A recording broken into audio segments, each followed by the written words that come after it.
L'Épître aux Philippiens chapitre 1.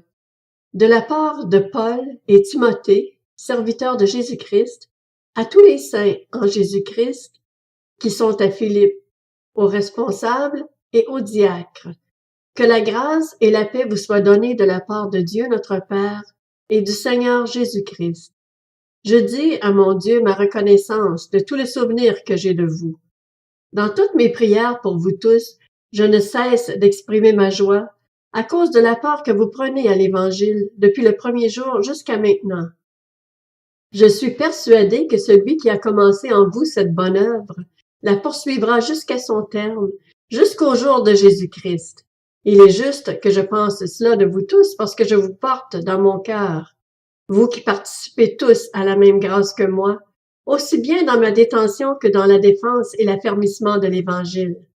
En effet, Dieu m'est témoin que je vous chéris tous avec la tendresse de Jésus-Christ. Et voici ce que je demande dans mes prières.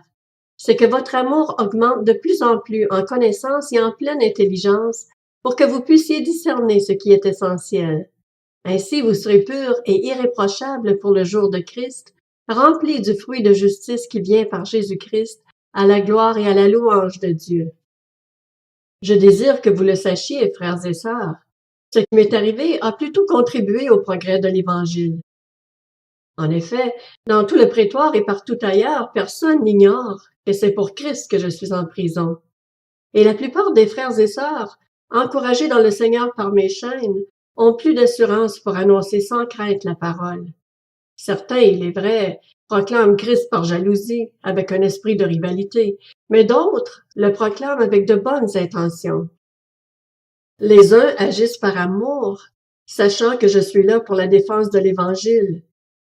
Les autres, animés d'un esprit de rivalité, annoncent Christ avec des intentions qui ne sont pas pures et avec la pensée d'augmenter les souffrances de ma détention. Qu'importe. De toute manière, que ce soit pour de mauvaises raisons, que ce soit sincèrement, Christ est annoncé. Je m'en réjouis et je m'en réjouirai encore, car je sais que cela aboutira à mon salut, grâce à vos prières et à l'assistance de l'Esprit de Jésus-Christ. Conformément à ma ferme attente et à mon espérance, je n'aurai honte de rien. Mais maintenant, comme toujours, la grandeur de Christ sera manifestée avec une pleine assurance dans mon corps, soit par ma vie, soit par ma mort. En effet, Christ est ma vie et mourir représente un gain.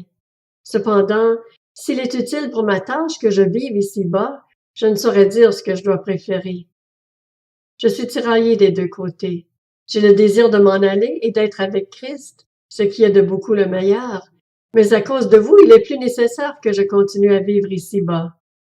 Persuadé de cela, je sais que je resterai et demeurerai avec vous tous pour votre progrès et votre joie dans la foi. Grâce à mon retour auprès de vous, vous aurez alors dans ma personne une raison d'éprouver encore plus de fierté en Jésus-Christ.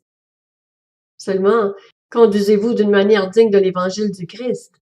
Ainsi, que je vienne vous voir ou que je sois absent, j'entendrai dire de vous que vous tenez ferme dans un même esprit, combattant d'un même cœur pour la foi de l'Évangile, sans vous laisser effrayer en rien par les adversaires. Pour eux, c'est une preuve de perdition, mais pour vous de salut, et cela vient de Dieu. En effet, il vous a été fait la grâce non seulement de croire en Christ, mais encore de souffrir pour lui, en menant le même combat que celui que vous m'avez vu mener, et que, vous l'apprenez maintenant, je mène encore.